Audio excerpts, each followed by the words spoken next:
Good morning विद्यार्थियों। बेटा आज हम अपनी किताब सामाजिक विज्ञान का पार्ट 1 इतिहास का पार्ट है। शुरुआत से इतिहास का पार्ट 1 स्वर्णिम भारत प्रारंभ से 1206 ईस्वी तक। पाठ का नाम है स्वर्णिम भारत प्रारंभ से 1206 ईस्वी तक। ये शुरू करेंगे। ये पाठ आपके 5 नंबर का है। इसमें से एक तो 4 नंबर का प्रश्न आएगा और एक 1 नंबर का प्रश्न आएगा, तो उसी के अकॉर्डिंग आपको इसकी तैयारी करनी है। पाठ कितने नंबर का है? 5 अंक। 5 अंक का ये चैप्टर है। इसमें से एक प्रश्न तो आपके 4 नंबर का आएगा प्लस एक प्रश्न आएगा 1 नंबर का, छोटा प्रश्न। दोनों मिलके कितने अंक का पाठ हो गया? 5 अंक का। ये आपको ध्यान रखना है। और इस पाठ में से इसी प्रकार के प्रश्नों का हम देखेंगे। ठीक है, तो मैं साथ का साथ आपको बताती जाऊंगी कि कहाँ पर क्या प्रश्न बन रहा है। प्रश्न भी बोलूंगी। आप प्रश्न जैसे ये पढ़ा रही हूँ इसमें बता दूंगी, तो उस समय भी कर सकते हो। फिर 2-3 वीडियो होने के बाद मैं एक साथ भी भेज दूंगी आपके प्रश्न, तब भी आप कर सकते हो। और साथ के साथ करो तो ज़्यादा अच्छी बात है। ठीक है, और एक एक नंबर के जो प्रश्न है ये अभी आपको कॉपी में नहीं करने हैं, मैं एक साथ भेज दूंगी आपके पास। फिर आपको अलग से एक फाइल बनानी है एक एक नंबर के प्रश्नों की। ठीक है, या फिर एक साथ करने। ये नहीं कि 4 नंबर का कर लिया और फिर 4-5 प्रश्न 1 नंबर के कर लिए, फिर 4 नंबर के 1-2 कर लिए, फिर एक एक नंबर के 4-5 कर लिए। इस तरह नहीं करेंगे हम। 4-4 नंबर के सारे प्रश्न एक साथ करने हैं और एक एक नंबर के सारे प्रश्न उत्तर एक साथ करने हैं। तो अभी पाठ के साथ साथ आप 4-4 नंबर के प्रश्न उत्तर ही करो, एक एक नंबर वालों को मत करो। ठीक है, एक एक नंबर वालों को अपन बाद में करेंगे। जब मैं आपके भेजूँ एक एक नंबर के प्रश्नों का पेज, उस समय आप कर लेना, और सारे एक साथ ही होने चाहिए।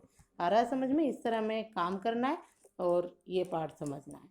ठीक है, अब देखो आप, पाठ का नाम है स्वर्णिम भारत प्रारंभ से 1206 ईस्वी तक। स्वर्णिम भारत, हमारा भारत इतिहास में भारतीय संस्कृति और भारत की जो वैभव परंपरा है वो जो है गौरवशाली रही है। भारतीय इतिहास प्रारंभिक काल से ही बहुत ही गौरवशाली रहा है।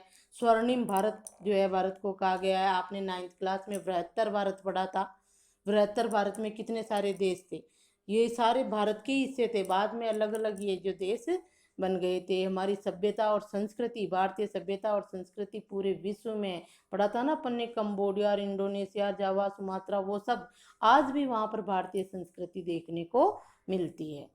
तो हम इस पाठ में यही देखेंगे। सिंधु घाटी सभ्यता, वैदिक सभ्यता, उत्तर वैदिक काल, उस समय भी हमारा भारत जो है बहुत ही सुसंस्कृत और जो है वैभवशाली था। हमारे यहाँ पर किसी भी प्रकार की कोई कमी नहीं थी। हमारे सभी वस्तुएं हमारे यहाँ पर ही उत्पादित हो जाती थी, जिसके हमारी आवश्यकता पूर्ति हो जाती थी। यहाँ तक कि हम अपनी आवश्यकता पूर्ति करने के बाद उन वस्तुओं को कहाँ भेजते थे? बाहर भेजते थे। बाहर दूसरे देशों में उनको निर्यात करते थे।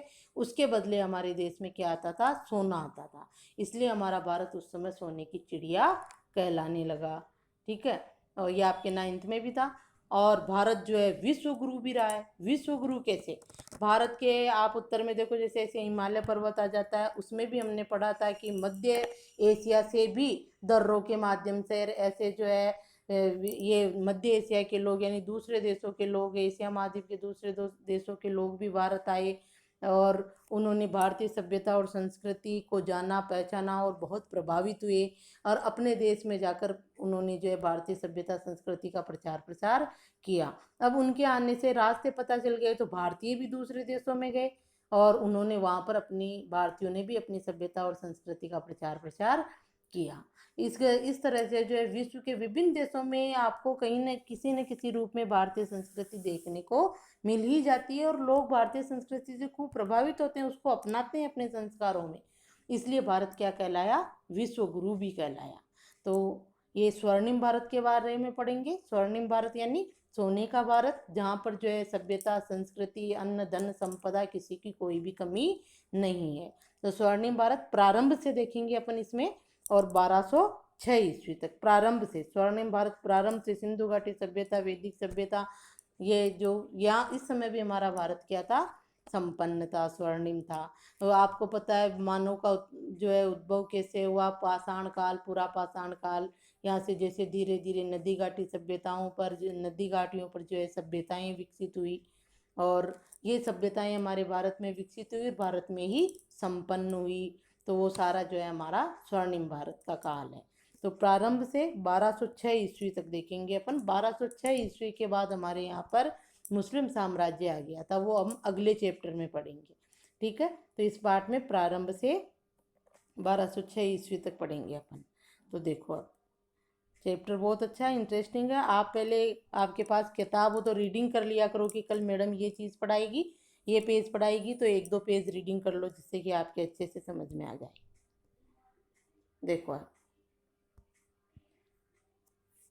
भारत का इतिहास एवं संस्कृति अपने प्रारंभिक काल से ही गौरवशाली रहे हैं। भारत विश्व गुरु एवं सोने की चिड़िया कहलाता था। यह आपके पहला ही 4 नंबर का प्रश्न है। भारत विश्व गुरु एवं सोने की चिड़िया क्यों कहलाता था? प्रश्न नंबर 1 डाल लो। और कितने नंबर का प्रश्न बनेगा? 4 नंबर का प्रश्न के क्या है? भारत विश्व गुरु और सोने की चिड़िया क्यों कहलाता था? इसका उत्तर अभी मैंने समझाया आपको, वो भी है, और इसमें से भी देख के 9th में भी मैंने आपको ये समझाया था। तो आप अच्छा सा उत्तर लिखोगे इसके, पूरे 4 नंबर का इम्पोर्टेंट क्वेश्चन। भारत विश्व गुरु एवं सोने की चिड़िया क्यों कहलाता? आप भी अपनी किताब खोल के बैठो, फोन को ऐसे रख लो जैसे मैं पढ़ाई रही हूँ बोर्ड पे, ऐसे समझो, और अपनी किताब में अंडरलाइन कर लो, प्रश्न लगा लो कि आज का प्रश्न ये बना है। देखो, तो भारत विश्व गुरु एवं सोने की चिड़िया कहलाता था। संपूर्ण विश्व को परिवार के रूप में मानना, वासुदेव कुटुंबकम की भावना तथा सभी के कल्याण एवं स्वास्थ्य की कामना, सर्वे भवन्तु सुखिनः सर्वे सन्तु निरामया करना हमारा आदर्श रहा है। हमारी भारतीय संस्कृति का आदर्श है ये। वसुदेव कुटुंबकम और सभी के कल्याण की कामना हमारी भारतीय संस्कृति में की गई है। उत्खनन और पुरातात्विक अवशेषों के आधार पर भारतीय संस्कृति का विश्वव्यापी स्वरूप दिखाई देता है। विश्वव्यापी कैसे? कि उत्खनन और पुरातात्विक पुराने जो अवशेष मिले हैं वो भारत के जो अवशेष है विश्व में जगह जगह मिले हैं। इससे ये पता चलता है कि भारतीय संस्कृति खूब विस्तृत थी, फैली हुई थी। विश्वव्यापी स्वरूप दिखाई देता है। समुद्र पार भारतीय प्रदेशों को द्वीपांतर कहा जाता था। ये 1 नंबर का प्रश्न है। द्वीपांतर किसे कहा जाता था? 1 नंबर का प्रश्न है। उत्तर क्या होगा? समुद्र पार भारतीय प्रदेशों को द्वीपांतर कहा जाता था। शक्तिशाली जलयानों में यात्रा करके भारतीय ब्रह्मदेश, श्याम, Indonesia, Malaysia, Australia, Borneo, Philippines, Japan व कोरिया तक पहुंचे और वहां अपना राजनीतिक एवं सांस्कृतिक साम्राज्य स्थापित किया। इन देशों में गए भारतीय, राजनीतिक और सांस्कृतिक साम्राज्य स्थापित किया। प्राचीन भारत में हमारे बंदरगाह एवं नाविक शक्ति अत्यधिक विकसित थी। सिंधु नदी में 6000 वर्ष पूर्व चलने वाले जलयानों का उल्लेख विद्वानों ने किया है। भारतीय जल व थल दोनों मार्गों से विश्व के, अब यहाँ से अंडरलाइन कर लो, विश्व के विभिन्न देशों में पहुंचे और वहाँ के निवासियों को अपने धर्म और संस्कृति से परिचित करवाया। ये भारत विश्व गुरु कहलाता है ना, उसका उत्तर होगा यहाँ।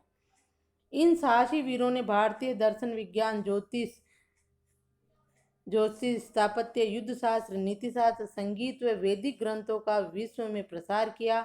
भारत की प्राचीन सभ्यताओं को हमें प्रारंभ से ही विकसित स्वरूप दिखाई देता है। तो ये सारा आपके जो है भारत विश्व गुरु क्यों कहलाया, उसमें से होगा कि भारतीय भी जो है इन देशों में पहुंचे, इन देशों के लोग हमारे भारत में आए, इंडोनेशिया, ब्रह्मदेश, ये जापान, कोरिया, जो भी है शक्तिशाली ना, इनके माध्यम से, और भारतीयों ने अपने राजनीतिक एवं सांस्कृतिक साम्राज्य स्थापित किया। पहले वहाँ से लिख दो और फिर ये सारे यहाँ से, कि भारतीय जल और थल मार्गों से जाति से परिचित करवाया, ये पूरा यहाँ तक। तो इसलिए भारत विश्व में प्रचार प्रसार किया, इसलिए भारत क्या कहलाया? विश्व गुरु कहलाया। और सोने की चिड़िया क्यों कहलाया? क्योंकि भारत जो है आत्मनिर्भर देश था। वहाँ पर जो है भारत संपन्न था, सभी अपनी आवश्यकता की वस्तुएं हमारे यहाँ पर उत्पादित हो जाती थी, और हम अपने उपयोग में लेने के बाद खूब उत्पादन होता था तो हम विदेशों में निर्यात करते थे, और उसके बदले क्या आता था? उन वस्तुओं के बदले सोना आता था जो हमारे भारत में आता था। हम तो किसी देश से कुछ मंगवाते ही नहीं थे क्योंकि हम आत्मनिर्भर थे।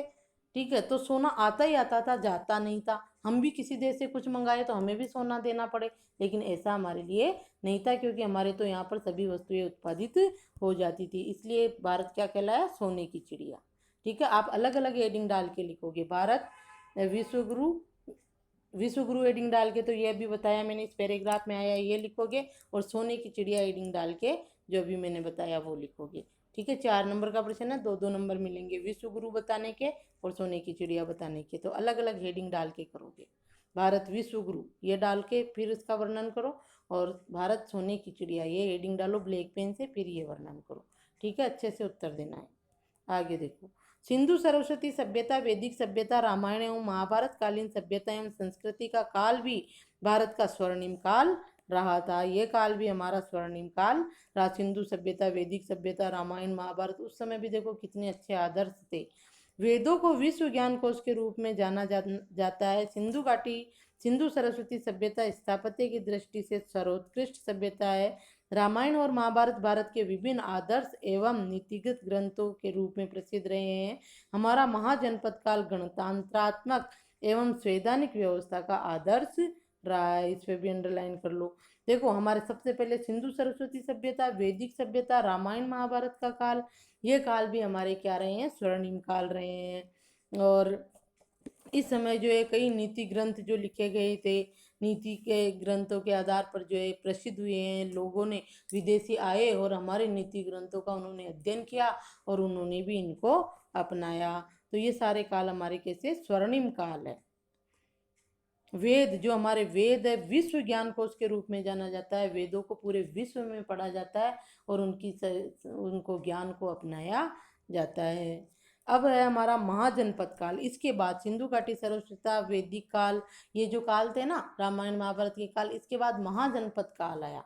पूरा भारत जो है 16 महाजनपदों में बटा हुआ था। उसके आगे का सबसे पहले सिंधु सरस्वती सभ्यता, फिर वैदिक सभ्यता, फिर रामायण महाभारत का काल, और फिर आया महाजनपद काल। ठीक है।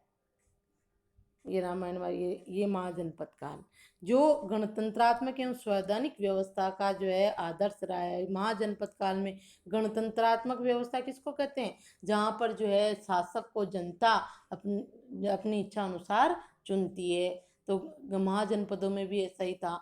वहाँ गणतंत्र था, अपने शासक को जो है जनता चुनती थी। संवैधानिक व्यवस्था भी थी कि राजा जो होता था वो अपनी इच्छा अनुसार कुछ भी नियम कानून जनता पर थोप नहीं सकता था। वहाँ पर भी नियम थे कि राजा को किस तरह का आचरण करना होगा।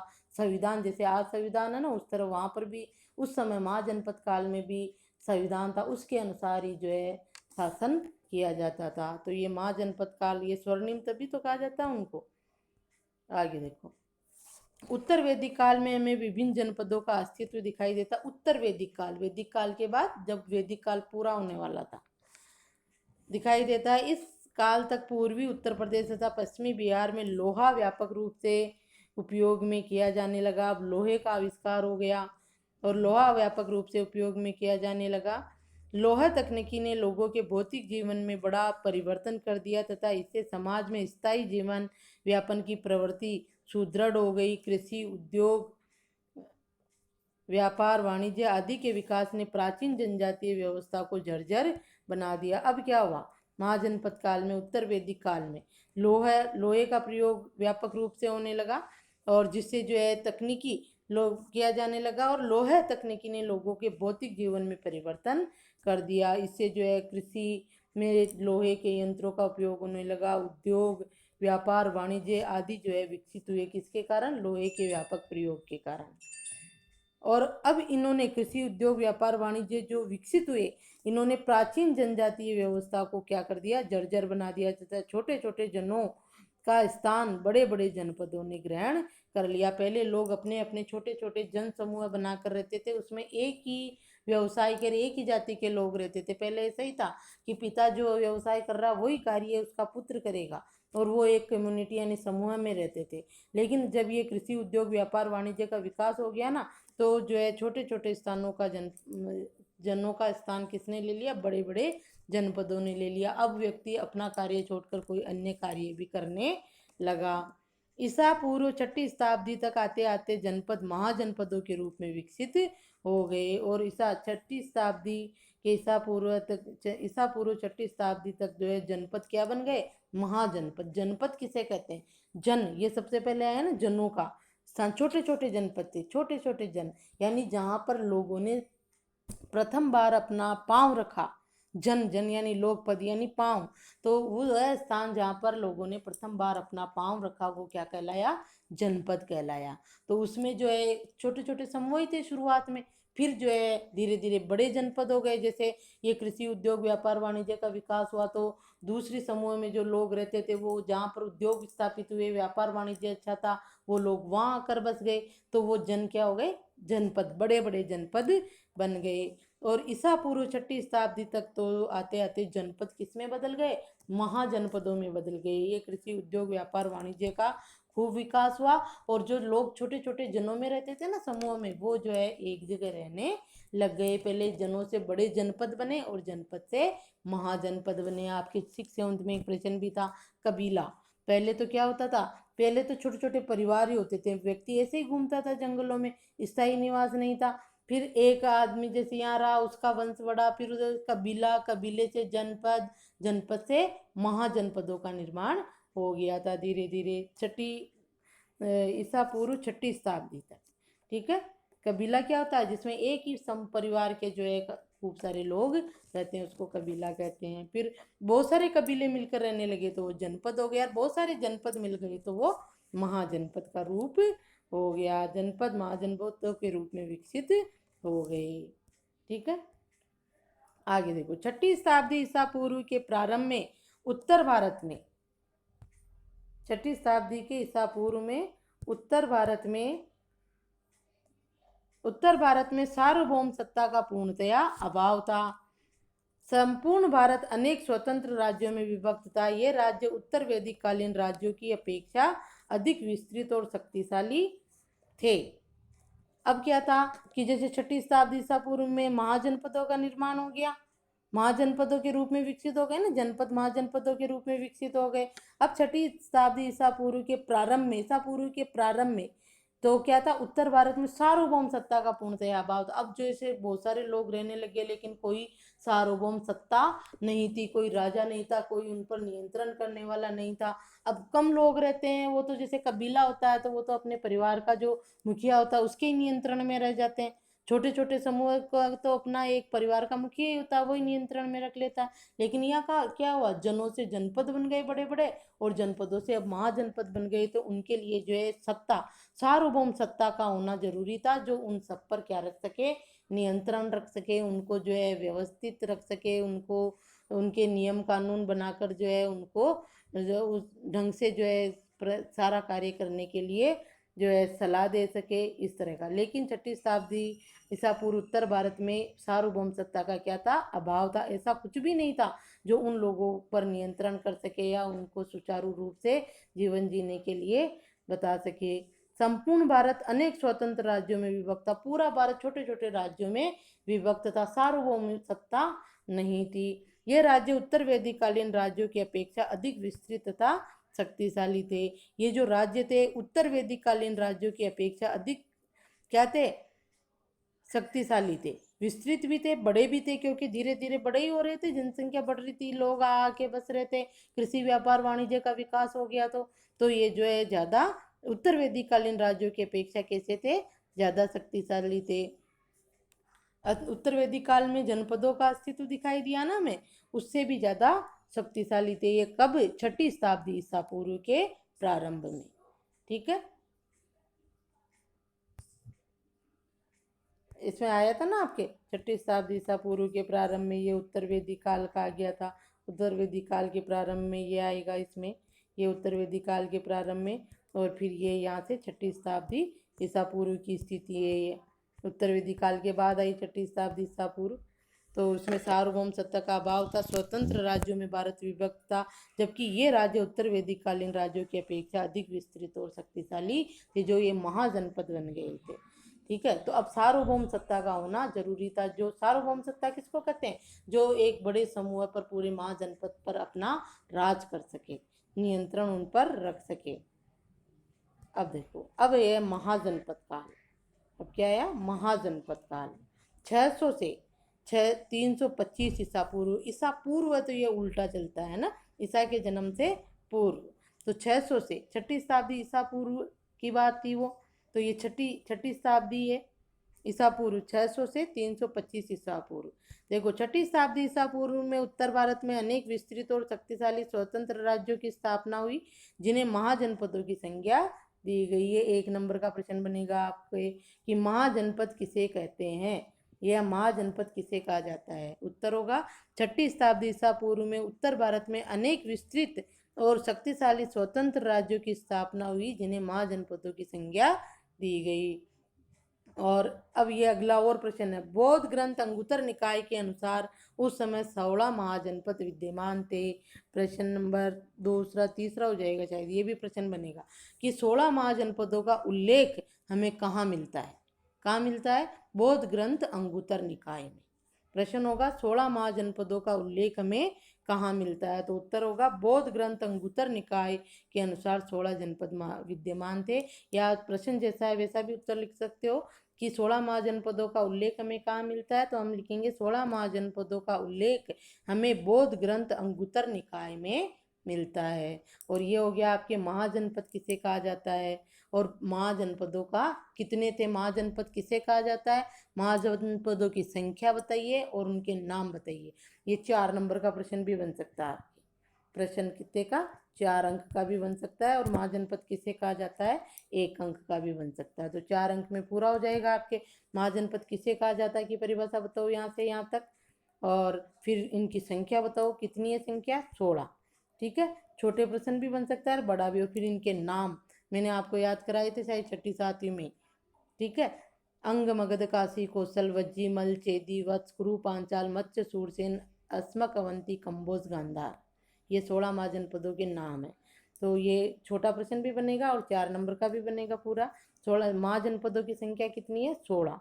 नाम लिखो। अब आपको यहाँ से तो इनकी राजधानी याद कर लेनी है। ये काशी है, इसकी वाराणसी, ये, लेकिन आपको लिखना जैसे मैं बोल रही हूँ उस क्रम में लिखना है, जिससे कि आपको याद हो जाएगा। सुनो, अंग, मगध, काशी, कौशल, वज्जी, मल, चेदी, वत्स, कुरु, पांचाल, मत्स्य, सूरसेन, अश्मक, अवंती, कंबोज, गांधार। ठीक है, इस क्रम में लिखने हैं जिस क्रम में मैंने बोले 16 महाजनपदों के नाम। ये 4 नंबर का प्रश्न बनेगा कि महाजनपद किसे कहा जाता है, महाजनपदों की संख्या बताइए व नाम लिखिए। ठीक है, पूरा 4 अंक का। और अब 1 नंबर के लिए आपको इनकी राजधानी याद करनी है कि काशी की राजधानी वाराणसी, कुरु की इंद्रप्रस्थ, अंग की चंपा, मगध की राजगृह या गिरिव्रज राजगृह लिख देना, 1 लिख सकते हो आप। वज्जी की वेदेही या मिथिला, विदेह या मिथिला, मल्ल की कुशावती, चेदी की शक्तिमती, वत्स की कौशाम्बी, कौशल की अयोध्या, ये राम क्या है, कौशल देश था ना, अयोध्या कौशल महाजनपद में आती थी। पांचाल की जो है अहिर, ये राजधानी हमारे इधर राजस्थान में आ जाती है, ये अहिर क्षेत्र। और मत्स्य की विराटनगर, ये भी राजस्थान में था, अलवर वाला क्षेत्र आता है इसमें, मत्स्य जनपद में। सूरसेन मथुरा, अश्मक पोटनी पोतन, अवंती की हो जाएगी आपके ये महिष्मती लिख दो, महिष्मती या उज्जैनी, पहले उज्जैनी थी फिर महिष्मती। 2 अवंती थे, उत्तरी अवंती की उज्जैनी और दक्षिणी अवंती की महिष्मती। गांधार की तक्षशिला और कंबोज की राजपुर हाटक, राजपुरी लिख दो। ठीक है, तो इस तरह से जो है ये आपके पूरा 4 नंबर का प्रश्न बनेगा। आप क्या करोगे, महाजनपदों के नाम जो मैंने अभी बोले हैं ना, अंग, मगध, काशी, कौशल, तो इसी क्रम में लिखोगे और यहाँ से ढूंढकर उनके सामने उनकी राजधानियां लिख देना, वो भी ढूंढ के लिखना, क्योंकि इसमें तो काशी पहला है, मैंने अंग बोला तो अंग की राजधानी लिखोगे आप चंपा, मैंने दूसरा मगध बोला तो ये लिखना। ठीक है, पहले उस क्रम में लिख लो, उस क्रम में आपको अच्छे से याद हो जाएंगे, हो गए होंगे आपको याद। ठीक है, ऐसे ग्रुप में बोलना, अंग, मगध, काशी, कौशल, वज्जी, मल, चेदी, वत्स, कुरु, पांचाल, मत्स्य, सूरसेन, अस्मक, अवंती, कंबोज, गांधार, इस क्रम में बोलना जैसे मैं बोल रही हूँ वैसे। देखो आगे, उपयुक्त 16 महाजनपदों में 2 प्रकार के राज्य थे। अब ये भी आपके 4 नंबर का प्रश्न बनेगा। कितने अंक का? 4 अंक का प्रश्न बनेगा यहाँ पर कि 16 महाजनपदों में कितने प्रकार के राज्य थे, कौन कौन से थे, ये पूरा पैराग्राफ। उपयुक्त 16 महाजनपदों में 2 प्रकार के राज्य थे, राजतंत्र और गणतंत्र। कौशल, वत्स, अवंती और मगध उस समय सर्वाधिक शक्तिशाली राजतंत्र थे और 6ठी शताब्दी ईसा पूर्व में अनेक गणतंत्र का भी अस्तित्व था, जिनमें प्रमुख थे कपिलवस्तु के साथ के सुंसु, मारगिरी के बाघ, अलकप के बुली, केशपुत के कालम, रामग्राम के कोलिय, कुशीनारा के मल्ल, पावा के मल्ल, पिपलीवन के मौर्य, वैशाली के लिच्छवी और मिथिला के विदेह। ये क्या थे, कौन से थे, ये गणतंत्र थे, अलग अलग राज्य थे जो गणतंत्र थे। तो ये भी आपके 4 नंबर का प्रश्न बनेगा कि महाजनपदों में कितने प्रकार के राज्य हैं बताइए। तो आपको ये पूरा पैराग्राफ लिखना है यहाँ से, ठीक है, यहाँ से पूरा यहाँ तक, ठीक है। तो आप अच्छे से पढ़ना और ये महाजनपदों का नाम याद करना। आज का होमवर्क आपका यही है, जो मैंने बोला आप भी बोलो साथ साथ, और 16 महाजनपदों के नाम याद करने।